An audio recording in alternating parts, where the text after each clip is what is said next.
بسم الله الرحمن الرحيم. السلام عليكم ورحمة الله وبركاته. إلى حضرة النبي المصطفى رسول الله صلى الله عليه وسلم وآله وأصحابه الكرام، وإلى أرواح مشايخنا ومعلمنا وزوي الحقوق علينا، خصوصا إلى صاحب المصنف الكتاب الإمام قطب الدعوة الإرشاد السيد الحبيب عبد الله بن علوي الحداد الحضرمي الشافعي رحمه الله، وخصوصا إلى شيخنا شيخ عبد العزيز بن أحمد الشافعي وشيخنا شيخ عبد الحميد بن صالح وحضرة مولانا محمد عبد الرباني وحضرة والدينا وحضرة أولياء الله الصالحين وسائر سادتنا وصديقنا. الفاتحة. أعوذ بالله من الشيطان الرجيم. بسم الله الرحمن الرحيم. الحمد لله رب العالمين الرحمن الرحيم مالك يوم الدين، إياك نعبد وإياك نستعين، اهدنا الصراط المستقيم صراط الذين أنعمت عليهم غير المغضوب عليهم ولا الضالين. آمين يا رب العالمين. اللهم صل صلاة كاملة وسلم سلاما تاما على سيدنا محمد الذي تنحل به العقد وتنفرج به الكرب وتقضى به الحوائج وتنال به الرخائب وحسن الخواتيم ويستسقى الغمام بوجهه الكريم وعلى آله وصحبه في كل لمحة ونفس بعدد كل معلوم لك. اللهم صل صلاة كاملة وسلم سلاما تاما على سيدنا محمد الذي تنحل به العقد وتنفرج به الكرب وتقضى به الحوائج وتنال به الرخائب وحسن الخواتيم ويستسقى الغمام بوجهه الكريم وعلى آله وصحبه في كل لمحة ونفس بعدد كل معلوم لك. اللهم صل صلاة كاملة وسلم سلاما تاما على سيدنا محمد الذي تنحل به العقد وتنفرج به الكرب وتقضى به الحوائج وتنال به الرخائب وحسن الخواتيم ويستسقى الغمام بوجهه الكريم وعلى آله وصحبه في كل لمحة ونفس بعدد كل معلوم لك. الحمد لله رب العالمين، والصلاة والسلام على أشرف الأنبياء والمرسلين وعلى آله وصحبه أجمعين. سبحانك لا علم لنا إلا ما علمتنا إنك أنت العليم الحكيم، ولا حول ولا قوة إلا بالله العلي العظيم. اشرح لي صدري ويسر لي أمري واحلل عقدة من لساني يفقه قولي، وسدد لساني واهد قلبي بحق سيدنا وجدنا رسول الله صلى الله عليه وسلم. يا أيها الذين آمنوا اصبروا وصابروا ورابطوا واتقوا الله لعلكم تفلحون. اللهم أرنا الحق حقا وارزقنا اتباعه. Ya Allah, ya Tuhan kami, tunjukkanlah kepada kami yang benar itu sebenar-benarnya, dan jadikanlah kami di kalangan orang yang mengikuti akan kebenaran. Wa arinal batila batilan warzuqna ijtinaba. Ya Allah, tunjukkanlah kepada kami yang batil, yang sesat itu sebenar-benarnya sesat, dan jauhkanlah kami daripada mengikuti akan kebatilan dan kesesatan. Rabbana iftah bainana wa baina qaumina bil haqqi wa anta khairul fatihin. Ilahi anta maqsudi wa ridhaka matlubi, a'tini mahabbataka wa ma'rifataka ya Allah. نويت الاعتكاف في هذا المسجد سنة لله تعالى. نويت التعلم والتعليم والتذكر والتذكير والنفع والانتفاع والإفادة والاستفادة والحث على التمسك بكتاب الله وسنة رسول الله والدعاء إلى الهدى والدلالة على الخير ابتغاء وجه الله ومرضاته وثوابه وقربه سبحانه وتعالى. Hadirin sekalian jemaah, tuan-tuan yang dirahmati dan diberkati oleh Allah Taala sekalian. Alhamdulillah, puji dan syukur kita panjatkan kepada Allah dengan segala limpahan inayahnya, limpahan kasih sayangnya, limpahan pertolongannya. Dapatlah sama-sama kita berhimpun, sama-sama kita berkumpul untuk mendirikan salat secara berjemaah. Dan Alhamdulillah, insyaAllah kita akan menyambung kembali bahasan ataupun muzakarah kitab kita An-Nasaihul Diniyah wal Wasaya Al-Imaniyah, nasihat-nasihat agama dan wasiat-wasiat keimanan, karangan Al-Imam Qutbud Da'wah wal Irsyad As-Sayyidul Habib Abdullah bin Alawi Al-Haddad Al-Hadrami Al-Syafi'i rahimahullah ta'ala. Qala al-muallif rahimahullah ta'ala wa nafa'ana bi'ulumihi fi darain amin ya rabbal alamin.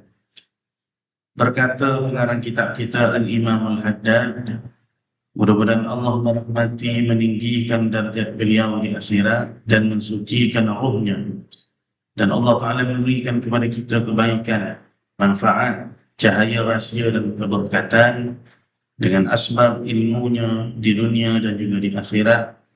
Amin ya rabbal alamin.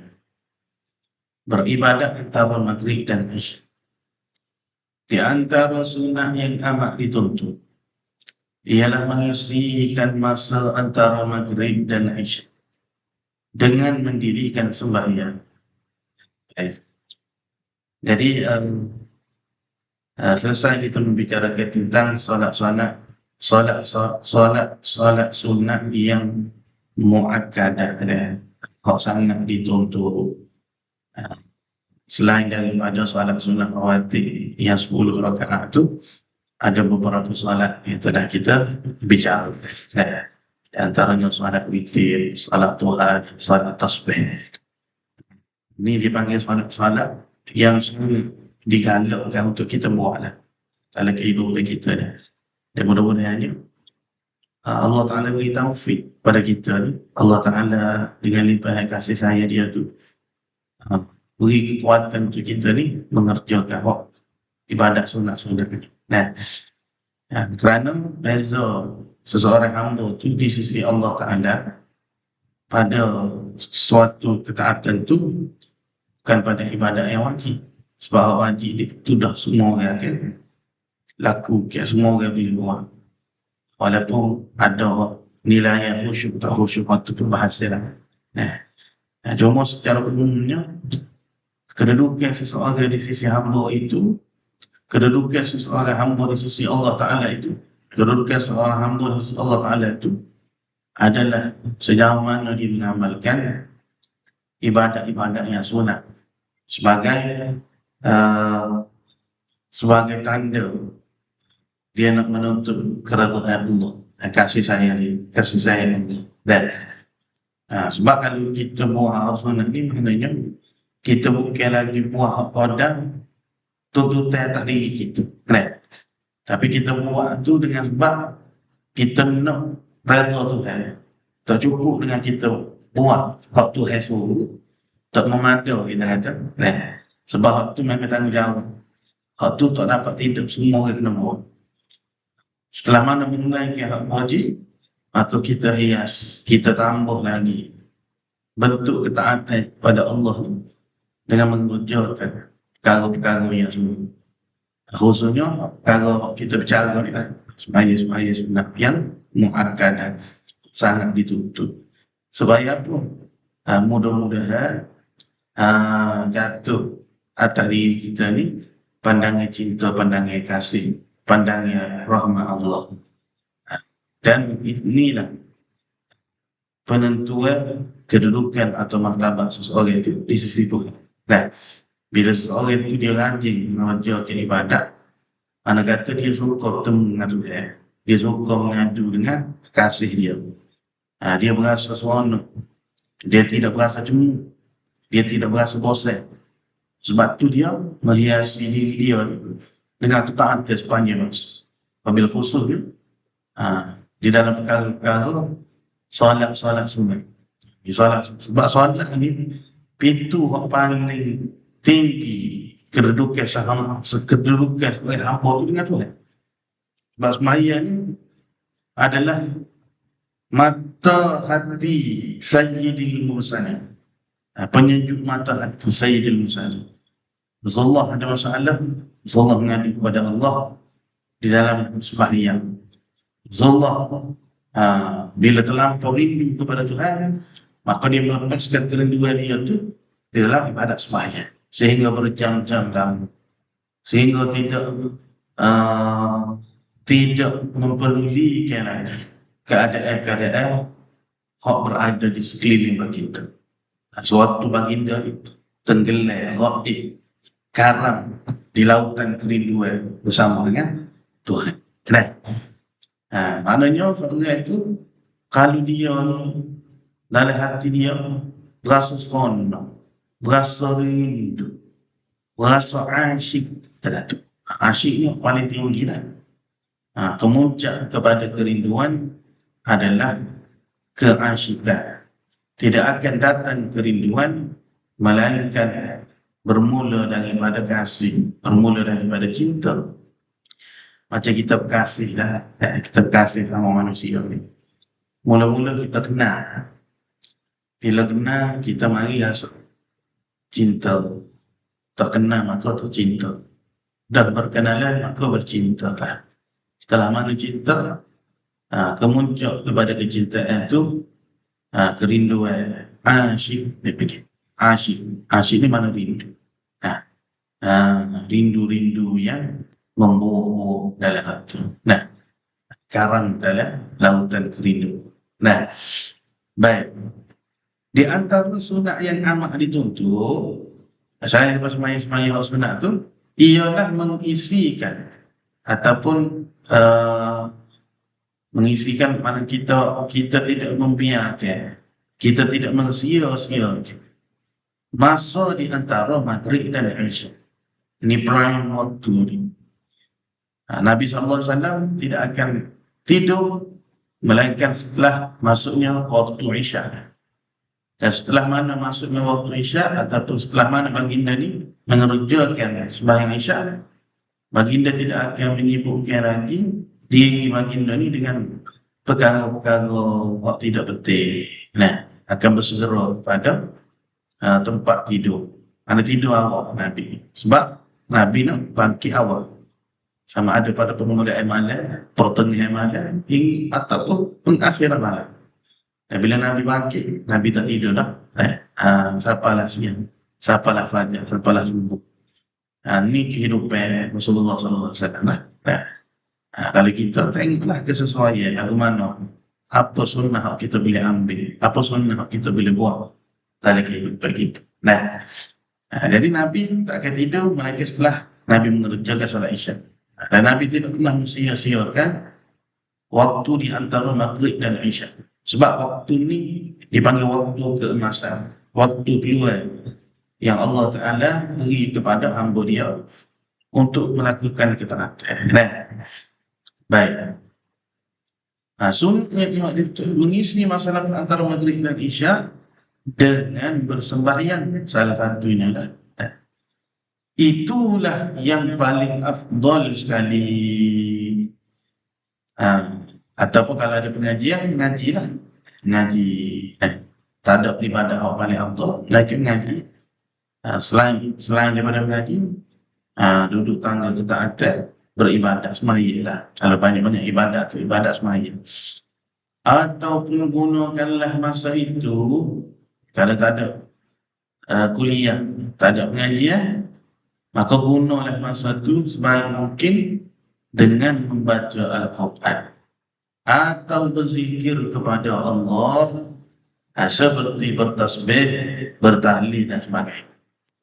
Sabi orang dulu kan, dia memang didik anak-anak dia lepas maghrib dia mengaji. Penuh lah, berbondong-bondong lah, berduyu-duyu. Betul itu. Ikut orang panggil sarana dia tutup hak disebut oleh ulama. Sebagai satu bentuk kita nak mengisi masa maghrib dengan isyak tu dengan ketaatan. Tapi hari ni maghrib dengan isyak ni orang ni sibukkan dengan drama TV3. Tak bergerak lah dia, tujuh tu congok. Drama Melayu. Jadi hantu juga. Biarlah tak ada value pun. Pelakon tua-tua pun masih ada pelakon lagi, hidup peluk orang tina, ada peluk anak dah. Pelik lu kok kita ni. Maknanya drama-drama ada pada hari ni kadang-kadang dia nak membawa mesej dan motif apa sebenarnya. Maknanya kalau orang panggil unsur-unsur adangan-adangan soft porn gitu. Adangan gym, adangan iyalah. Walaupun dia nak royak realiti hak berlaku. Realiti hak berlaku pun wajar tu. Dengan melalui lagu ni, lepas tu diperlakukan pula seperti mana betul-betul. Tu masih fikir lah. Baik. Al-Imam Ahmad bin Abi Al-Hawari yang bertanya kepada gurunya Syekh Abu Sulaiman rahimahullah ta'ala, wahai guru, mana yang lebih utama, puasa di siang hari atau menghidupkan waktu antara maghrib dan isyak dengan amal soleh? Lalu kata guru dia, kerjakanlah kedua-duanya. Mana puasa siang hari, lepas tu mengisikanlah antara maghrib dan isyak itu dengan amal soleh. Tetapi saya tidak mampu mengerjakan keduanya. Jika saya berpuasa, waktu antara maghrib dan isyak adalah sangat sibuk untuk berbuka. Puasa di sini puasa sunnah. Lalu kata guru dia, kalau demikian tinggalkanlah puasa dan isilah waktu antara maghrib dan isyak dengan amal saleh. Ini nisbah daripada afdal lah. Daripada puasa sehari tapi maghrib isyak dilalaikan dengan perkara yang sia-sia.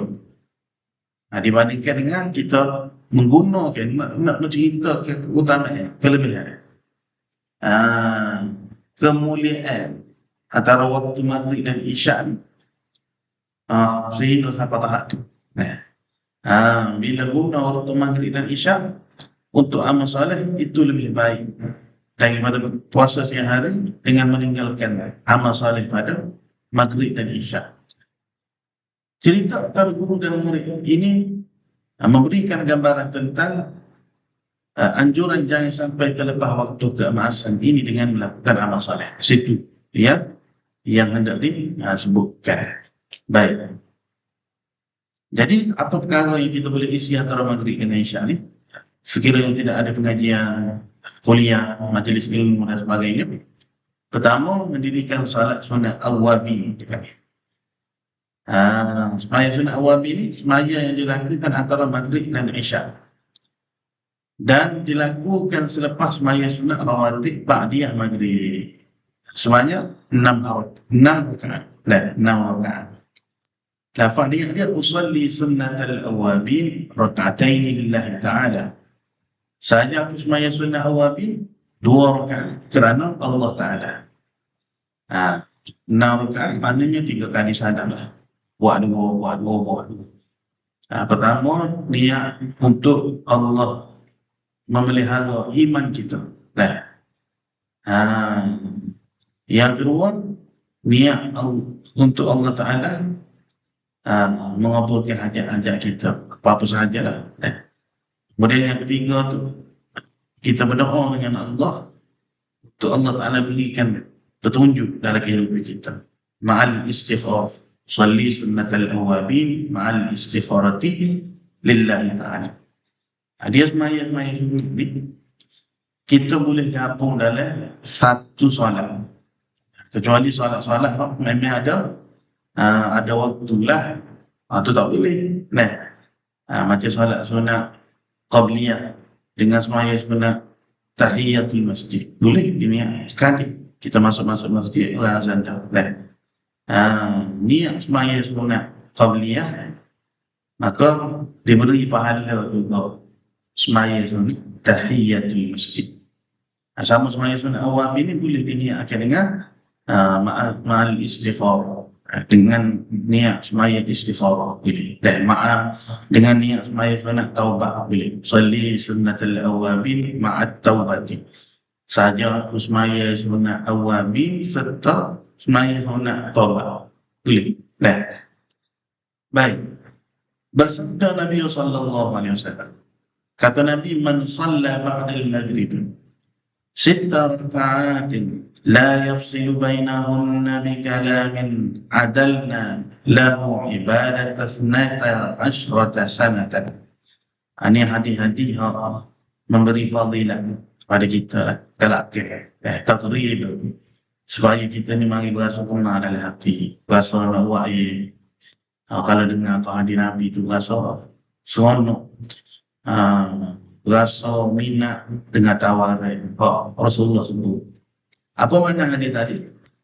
Sesiapa yang sembahyang 6 rakaat sesudah maghrib, tidak diselang antaranya dengan suatu bicara. Mana lepas daripada sembahyang tu, lepas sembahyang maghrib, selesai zikir, wirid, doa apa tu, sembahyang sunat ba'diyah, kemudian dia teruskan sembahyang sunat awabin, ataupun lepas daripada pergi salat tu, sembahyang fardu maghrib, istighfar sikit. Lepas tu sembahyang ba'diyah maghrib, dan disambung lagi dengan 6 rakaat awal. Ini di antara amalan diperjalankan oleh guru kami lah. Syekh kami tu, Syekh mengantik gitulah pada dia. Mana lepas daripada misalnya main maghrib tu kan, Assalamualaikum, Assalamualaikum, Astagfirullah, Astagfirullah, la ilaha illa huwal hayyul qayyum wa atubu ilaih. Lepas tu la ilaha illallah 10 kali. Lepas tu sembahyang. Lepas sembahyang selesai tu barulah disambung dengan ayat tu. Tu sebahagian daripada amalan apa mana daripada jamu ataupun wirid diperjalankan oleh semua orang tarekat ada. Jadi sebenarnya dia ada sadar itu. Kalau nak kira dengan zahir hak Nabi ni betul. Apa mereka berjalan. Macam kita dulu amal itu sebenarnya adalah susunan zikir, susunan wirid kita dua ni adalah susunan daripada ulama-ulama tarekat. Syekh Sufi kita. Dan kebanyakan amalan kita buat di tempat kita ni berpandukan kepada amalan tarekat Syaftariyah. Dan banyak buat disebut dalam kitab kami lah. Seperti mana disebut dalam kitab Hidayatul Syarif oleh Syekh Abdul Somad Al-Falibad. Cuma kita tak sebab dia jadi macam sebati dengan amalan masyarakat. Orang putus, orang puaman, orang dah lupa asal hak menyusul amalan-amalan lepas daripada maghrib, daripada isyak, lepas daripada subuh. Nah, hak tu semua susunan hak ulama ambil.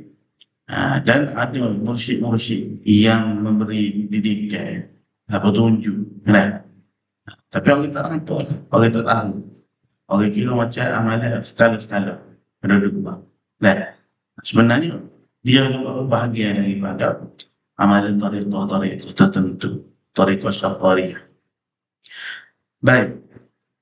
Sesiapa yang bersembahyang ataupun siapa yang menunaikan sembahyang sunat 6 rakaat, 2 rakaat, selesai sesudah maghrib, dan tiada diselang antaranya dengan suatu perkataan, suatu percakapan.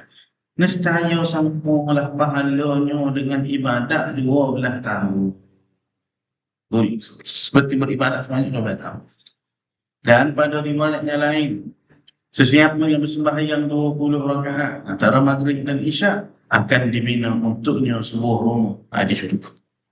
Tegasnya, waktu antara maghrib dan isyak itu dipanggil hadis fadail. Nah, hadis kelebihan. Kalau kita tak segar sekali pun, setengah orang ke dia kata betul ke hadis ni? Nah, ada masalah dari segi sanad. Okey, tak apalah kalau tak nak terima, sebab dia masih lagi hadis dhaif, bukan hadis yang tereka-reka. Tegasnya, waktu antara maghrib dan isyak itu adalah waktu yang paling mulia dan paling utama dalam seharian kita ni lah. Sepanjang hari kita ni, pada waktu siang, bermula daripada subuh hingga malam tu. Jadi hak afdal, hak mulianya antara maghrib dan isyak. Ada lagi hak lain pun, cuma antara yang mulia-mulia, antara yang utama-utama. Maka adalah wajar sekali engkau menggunakannya dengan memperbanyakkan amal ibadah dan mengerjakan ketaatan, serta meninggalkan perkara yang sia-sia dan perbuatan yang melalaikan. Benda melalaikan, benda yang tidak memberi manfaat. Ada riwayat yang mengatakan makruh tidur sebelum sembahyang isyak. Saja-saja tidur, pilih nak tidur. Kalau letih nak ada urusan tu, lain dah sakit kan berapa kan. Maka hendaklah engkau menjaga diri dari perkara itu kerana ia adalah adab kebiasaan orang-orang Yahudi. Biasanya orang Yahudi ni adab dia itu lepas maghrib dia tidur. Jadi man tashabbaha biqaumin fahuwa minhum. Barang siapa yang tashabbuh, kita bimbing gitulah, maka dia tu tashabbuh dengan makna menyerupai, buat amalan seperti mana adab kebiasaan suatu bangsa ataupun suatu agama, maka dia tergolong ataupun terdiri daripada golongan tersebut. Baik, cuma kadang-kadang tempat kita ni dia lain-lain negara, memang berbeza lah kita kata dari segi adat. Kalau di belah-belah Timur Tengah macam Mesir ke apa tu, kalau lepas subuh tu memang sunyi sepi. Kita pun tak tahan juga. Kedai pun memang tak buka tutup. Pukul 9, pukul 10 tu barulah bising kayak gaya. Kalau lepas subuh tu memang sunyi. Tak sepuh macam di kita. Baik. Tegasnya waktu maghrib dan isyak adalah waktu yang paling mulia dan paling utama. Maka adalah wajar sekali engkau menggunakannya. Okey. Ada riwayat mengatakan makruh tidur sebelum sembahyang isyak, maka hendaklah engkau menjaga diri dari perkara itu. Kerana ia adalah adab kebiasaan orang Yahudi. Dalam satu hadis menyebutkan man nama qabla salatil isyak. Barang siapa yang tidur sebelum sembahyang isyak, salatil isya'il akhirah, fala anama Allah ainai. Moga-moga Allah tiada tidurkan mata. Ini dari segi adab sahajalah. Tidak kata hukum tu jadi berdosa, hukum tu jadi haram, tak. Maka dari segi adab ni pun baik. Jadi kita isilah di antara maghrib dengan isyak ni. Sekiranya kalau tidak ada pengajian dan sebagainya, kalau mampu ataupun ada peluang kita buat ni sembahyang sunat awabi ni. Ataupun kita berzikir lah, duduk intikaf di masjid ni, berzikir isi masa dengan dengan berzikir. Kalau tidak pun mengajilah surah-surah Al-Quran, surah-surah yang mudah untuk kita baca. Apa-apa surah pun tak apa dah. Qul huwallahu ahad tak apa. Nah, surah Al-Mulk, surah Waqiah, surah Sejadah pun yang mudah-mudah untuk kita mengerjakannya. Baik. Kemudian kata sekarang kita sembahyang sunat selepas Isya. Salat sunat ba'diyah. Salat sunat rawatib yang muakkadah, yang sangat dituntut. Hendaklah engkau lazimkan sembahyang sunat 4 rakaat sudah sembahyang Isya, kerana padanya terdapat kelebihan. Sebagaimana sabda Rasulullah sallallahu alaihi wasallam, arba'u ba'dal isya'i kamislihinna min lailatul qadri. 4 rakaat sunat sesudah Isya. Sembahyang sunat ba'diyah dua dah. Sama pahalanya, dengan makna kelebihannya tu seolah-olahnya seperti 4 rakaat pada malam Lailatul Qadar. Ini disebut kepada keutamaan. 1 rakaat pada Lailatul Qadar pahalanya dengan 30,000 rakaat pada malam-malam yang lain. Ini dapat dihitung dari maksud firman Allah Ta'ala, Lailatul Qadri khairun min alfi syahr. Malam Lailatul Qadar itu, malam Al-Qadr itu khairun, lebih baik daripada 1000 bulan. Cubalah engkau renungkan besar ada sembahyang sunat ba'diyah Isya dengan keadaan 4 rakaat buat dulu. Berbual kosong sesudah Isya adalah sangat makruh. Buat dulu saja lampu. Kecuali pada perkara-perkara yang baik, kecuali muzakarah, mesyuarat, ataupun perkara-perkara penting untuk urusan kehidupan kita, waktu tak apa lah. Tapi sahaja nak lampu, sahaja nak buat konsum nampak lagi lah. Kalau nampak tu bukan setakat makfur dah, jadi keharam. Maknanya lepas Isyak tu segera pada tidurlah untuk kita bangun pada pertengahan malam. Sekiranya tidak ada urusan yang mendesak. Pada perkara-perkara yang baik, kecuali pada perkara-perkara yang baik, seperti mempelajari ilmu pengetahuan, ngaji, belajar, berzakarah, munaqasyah, ataupun muzakarah mengenainya, ataupun memurajaah, ataupun mengulang kaji perkara-perkara umpama itu dari amal-amal kebajikan. Itu kelebihan. Kemudian ada pun kelebihan bangun di tengah malam. Misalnya kita sesat sembahyang sunat, kemudian mengisi masa di antara maghrib dan Isya. Al-Imam Al-Haddad rahimahullah ta'ala meneruskan nasihat dia supaya kita ni mengerjakan ibadat pada pertengahan malam, menghidupkan pada pertengahan malam kita. Sebab tu dituntut untuk kita tidur awal tu. Sebab rohani kita ni, setengah daripada perkataan A'udzubillah dia kata, yang menyebabkan seseorang itu boleh bangkit daripada tidur dia pada pertengahan malam bukanlah kerana kekuatan jasmani ataupun kesihatan tubuh badan dia sihat. Waktu ia juga kita kata, tapi berapa ramai orang yang sakit dia boleh bangun, orang yang kurang sihat dia boleh bangun, sedangkan orang yang sihat-sihat, orang yang sudah buka tak boleh nak bangun. Ini menunjukkan kekuatan seseorang itu boleh bangun ataupun tak boleh bangun pada pertengahan malam ini adalah pada kekuatan rohani dia. Dan Al-Imam Al-Ghazali rahimahullah ta'ala menyebutkan beberapa perkara. Lalu mana kita ni kalau nak bangun malam, pertamanya rohani paling besar sekali lah. Bila rohani tadi itu banyak dicemari, banyak dinodai dengan keasyikan duniawi, ataupun banyak bersedak-sedak dengan syahwat, sekalipun pada perkara yang harus.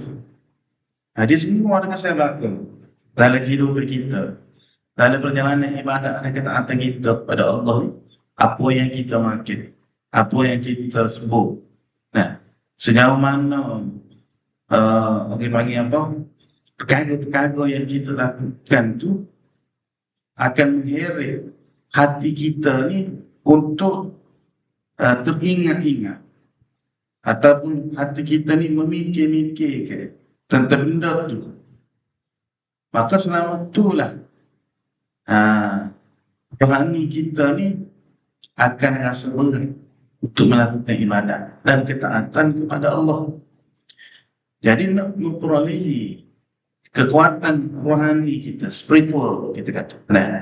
Boleh bangun malam, boleh ngaji Quran, boleh berzikir, boleh selawat, maka perlu kepada mujahadah, riyadatul nafs. Kena kurang keasyikan ada perkara-perkara syahwat duniawi.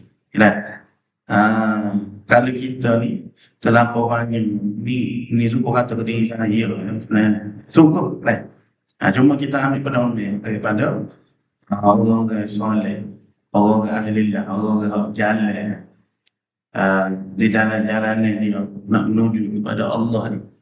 Lagu mana dia mempersiapkan diri dia, kalau dari segi aspek spiritual ni, dia jaga diri dia daripada terlampau berseronok dengan syahwat dunia. Bila sebut syahwat duniawi ni kan, dari segi makan, makanan yang kita makan bila terlalu lazat, bila terlalu sedap, bila terlalu mewah, maka ketika tu syahwat ni akan terbang. Nafsu syahwat ni akan gerak, akan memenuhi diri kita lah. Dan ketika itu rohani kita akan jadi malas sedikit demi sedikit. Tak kuat, kecuali kita mengambil bahagian daripada makanan itu untuk membetulkan tulang belakang kita ni bagi mengerjakan ibadat kepada Allah. Ini seperti mana Nabi SAW sebut. Kalau bab syarhut tu'am dan bab melampau pada makan, melampau pada makan, nak makan satu benda ni kita tak boleh, harus ada. Asalkan bukan kita ambil hak orang, kita kata tak boleh rasa nak bersedap-sedap, boleh. Tapi bila terlampau bersedap-sedap dengan nafsu syahwat, dengan syahwat duniawi ni, maka rohani ni dia akan memberi kesan. Kecuali kita menikmati itu untuk memberi kekuatan kepada jasmani kita ni untuk menuju kita tak. Macam orang puasa lah, kita kata boleh puasa kan. Bila dah makan itu doa lah, belum daripada pokok puasa tu macam-macam. Tengok betul, tengok ni. Kalau boleh ngabalai-balai air tu, wakil ilmu. Minum air setengah penyir. Ataupun bahan kuih itu, bahan makanan itu, bahan makanan usapannya ada. Atau dah sebab jasad tu dah. Ini lagi nak. Begitu juga lah kita menikmati syahwat-syahwat duniawi dengan makna kita berseronok. Berseronok terlampau berlebih-lebih adalah keseronok. Dia akan hilang. Dia akan memberi kesan kepada spiritual kita, rohani kita. Kemudian Imam Al-Ghazali menyebutkan juga, maknanya kalaulah seseorang itu nak bangun malam, dia kena mengurangkan makan selepas daripada isyak. Jangan makan berat. Sebab tu kalau kita tengok sifat Nabi makan, bagaimana Nabi SAW ni, jadi buat makan Nabi ni, Nabi tidak akan makan yang berat selepas daripada waktu isyak.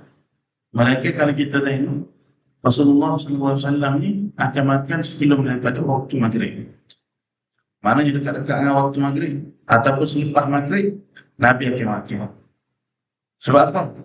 Sebab bila kita makan pada pertengahan petang ataupun akhir petang, bila masuk waktu maghrib, ketika itu jasad kita ni, fizikal kita ni masih lagi melakukan pekerjaan ibadat, sembahyang, pada besar sekali. Nah, kita bergerak ke majlis ilmu, kita pergi mari.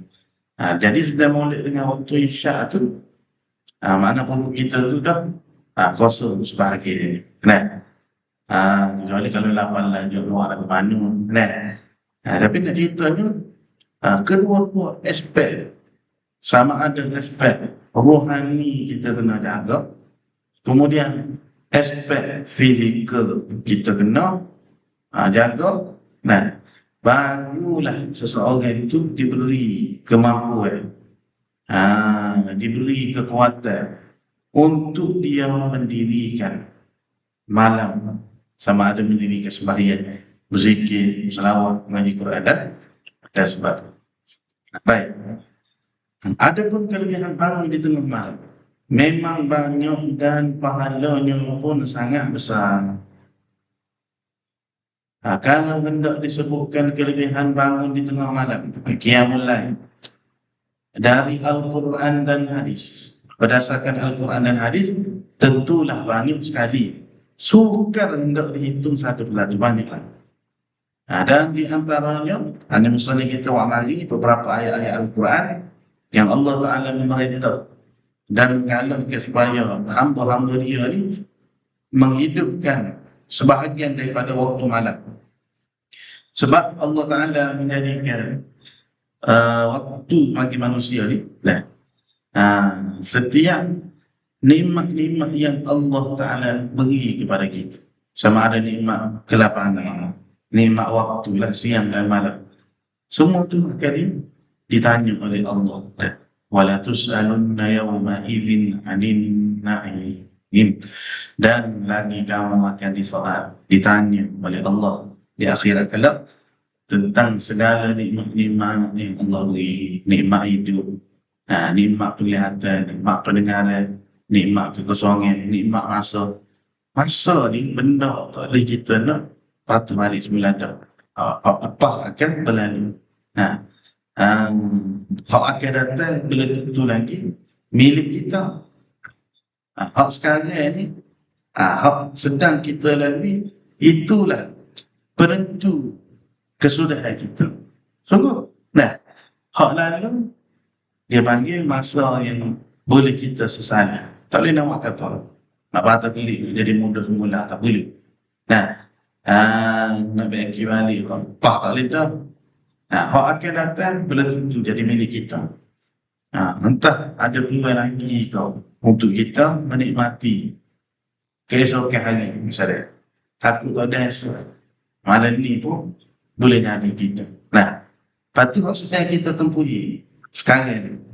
Itulah penentu bagaimana kesudahan di sebalik apa yang akan kita lalui selepas ini. Nah, baik. Allah telah berfirman kepada Rasulnya, A'udzu billahi minasyaitonir rajim.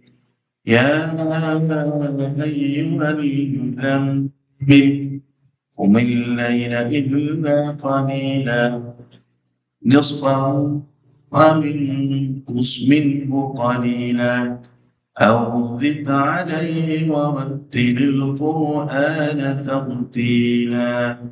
Hai orang-orang yang bermuslim, qumil laila illa qalila.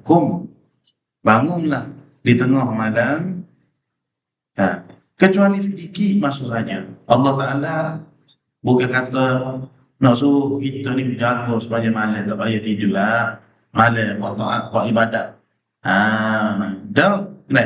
Tapi Allah minta qumil laila illa qalila. Bangunlah malam sedikit daripada ni. Maknanya gunalah 5 minit pun tak mudah. Adalah istighfar, adalah selawat, adalah semaya sunat 2 rakaat, mana beberapa saat ataupun beberapa detik daripada sepanjang malam itu Allah minta supaya kita mendirikan dengan ketaatan. Nisfahu aw yanqus minhu qalila. Seperdua dari atau kurangkan sedikit daripada itu. Aw zid 'alaihi, atau engkau tambah lebih daripada itu. warattilil Qur'ana tartila, dan bacalah Al-Quran itu dengan tajwid. Tartil ni tajwidul huruf wa ma'rifatul wukuf, baca dengan menjaga segala huruf dan juga berhenti pada tempat-tempat wakaf yang sepatutnya. Nah, jadi qiyamul lail ini tanda bagi Nabi ini bukan lagi satu ibadat sunat dah. Nah, para Nabi ataupun Nabi sallallahu alaihi wasallam tu diwajibkan oleh Allah Ta'ala ni untuk mendirikan malam. Setiap setiap malam Nabi ni akan bangun tahajud, bangun malam. Sebab apa? Sebab kekuatan rohani itu pada ibadat lagi. Semua rahsia-rahsia, semua pembukaan, musyahadah, mukasyafah, Allah Ta'ala buka hijab hati kita dengan dia lah. Sebab kita ni dengan Tuhan, sebenarnya apa paling besar hijabnya adalah hijab hati kita. Kita ni tak mampu nak memandai Tuhan setiap masa, setiap detik, setiap ketika, setiap saat. Sedangkan Allah tu memang nyata melihat kita, memang nyata mengetahui diri kita, memang nyata setiap lintasan hati kita. Pernah ke Tuhan ni berpisah dengan kita, ataupun kita ni berpisah dengan dia? Walau satu detik, walau satu hembusan nafas, tak pernah. Ni hamba duduk belakang depan Tuhan dengar. Hamba duduk sampaikan. Tuhan memerhati, mendengar, merasai, melihat, mengetahui semua ada di batin tubuh hamba-hamba ni. Dan tak pernah lepas kita dengan Tuhan ni walau sesaat. Tapi hati kita lah yang terikat dengan Tuhan itu sekejap kita ingat. Dalam keadaan kita sedar, dalam keadaan kita mengaku Tuhan memerhati, melihat, mendengar, memandang keadaan diri kita terlanjur juga melakukan perkara-perkara yang dia larang. Terlanjur juga melakukan perkara-perkara hak dia murkai. Tapi Tuhan pernah kau azab kita dulu lepas kita buat satu-satu dosa. Dia masih lagi mengasihi, masih lagi menyayangi, masih lagi memberi peluang, masih lagi memberikan kesempatan, bahkan menutup segala aib, kelemahan, kekurangan, dosa manusia yang kita buat. Padahal tak lepas kita dengan dia walau satu saat, dan tak lepas dia dengan kita walau satu detik. Tuhan tak Tuhan beri lagi. Mari tobat weh hambaku. Mari tobat weh, mari klik aku semula. Mari minta ampun aku ni. Aku nak beri padamu maaf. Aku nak beri kepadamu keampunan. Sebab itulah dalam satu hadis Nabi kata apa? Aznaba 'abdun zamban faqala Allahumma ighfir li dhanbi. Faqala tabaraka wa ta'ala aznaba 'abdi zamban fa'alima anna lahu rabban yaghfiru dhanba wa ya'khudhu bi-dhanbi thumma 'ada fa'aznaba faqala ay rabbi ighfir li dhanbi. Faqala tabaraka wa ta'ala 'abdi aznaba zamban fa'alima anna lahu rabban yaghfiru dhanba wa ya'khudhu bi-dhanbi thumma 'ada fa'aznaba faqala ay rabbi ighfir li dhanbi. Faqala tabaraka wa ta'ala aznaba 'abdi dhanban fa'alima anna lahu rabban yaghfiru dhanba wa ya'khudhu bi-dhanbi i'mal ma syi'ta faqad ghafartu. Seseorang telah melakukan satu dosa, lalu dia berkata, "Hei Tuhan, ampunilah dosaku. Hei Tuhan, ampunilah hamba." Lalu Allah menjawabkan doa dia, permintaan dia. Apa kata Allah? Hamba-Ku melakukan dosa dan dia mengetahui bahawa baginya Tuhan yang boleh mengampun dan menghukumnya. Dalam riwayat yang lain ditambah, aku ampunkan dosanya. Kemudian dia kembali melakukan dosa yang lain. Lalu dia berkata, wahai Tuhanku, aku telah melakukan dosa, ampunilah dosaku. Lalu Allah berfirman, hamba-Ku melakukan, dan dia mengetahui bahawa bagi diri dia itu adanya Tuhan yang boleh mengampun dan menghukumnya. lalu aku ampunkannya, lalu dia melakukan dosa sekali lagi. Nah, dia berkata, hei Tuhanku, wahai Allah, ampunlah hamba, aku buat dosa lagi. Nah, lalu Allah kata hambaku melakukan, dan dia melakukan dosa, dan dia mengetahui bahawa baginya Tuhan yang boleh mengampun dan hukumnya, maka aku ampunkan hambaku ini. Lalu apa kata Allah? I'mal ma syi'ta, buatlah apa yang kau mahukan, faqad ghafartu, nescaya aku akan mengampuni. Jadi hadis ini bukan kalau kita buat dosa dah. Hadis ini nak memberitahu kepada kita yang pintu pengampunan Tuhan itu tak pernah tutup buat hamba dia selagi mana nyawa tidak berada di kerongkongan dan matahari tidak terbit pada barat. Kemudian kata musanif kita, firman-Nya lagi, firman Allah Ta'ala, inna rabbaka ya'lamu annaka taqumu adna min thulutsail lail wa nisfahu wa thulutsahu wa ta'ifatun min alladzina ma'a, wallahu ta'ala a'lam wa ilmuhu atam. Jadi setakat inilah dapat disampaikan pada malam ini. Yu'til hikmata man yasha' wa man yu'tal hikmata faqad utiya khairan katsira wa ma yazakkaru illa ulul albab. Bismillahirrahmanirrahim. Alhamdulillahirabbil alamin. Wassalatu wassalamu ala asyrafil anbiya.